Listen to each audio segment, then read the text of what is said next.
ଆମେ ଏଠି ଆସିଯାଇଛୁ ସ୍ପର ପାଖକୁ ମାଛ ଧରିବା ପାଇଁ।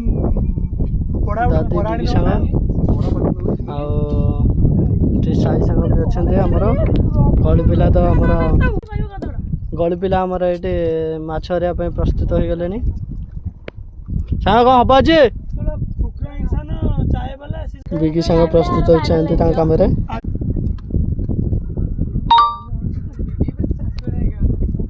ଗଳି ପିଲା ଏଠି ତାଙ୍କ କାମରେ ଫୋନରେ କ'ଣ ଗପିଲେଣି। ଟିକେ ଲୋକେସନ୍ ଦେଖିଦେବା। ଲୋକେସନ୍ଟି ଭଲ ଅଛି। ସୁତି ପଡ଼ିଛି ସାଙ୍ଗ ଠିଆ ହେଇଛନ୍ତି ଦେଖିବା କ'ଣ ଆସୁଛି କି ନାହିଁ। ଆଉ ସାଙ୍ଗ କ'ଣ ହବ ଆଜି? ମାଛ ଯଦି କହିବେ କେଜାଣି ତାପରେ କ'ଣ କରିବା। ମାଛ ନେବା ପାଇଁ ବେପାରୀ ମାନେ ବସି ଯାଇଛନ୍ତି ଉପରେ। ହେଲେ ଗଳି ଭାଇ ଆମର କ'ଣ କରୁଛନ୍ତି ଦେଖିବା। ବେପାରୀ ଭାଇ ମନ ଚିନ୍ତାରେ ବସିଛନ୍ତି।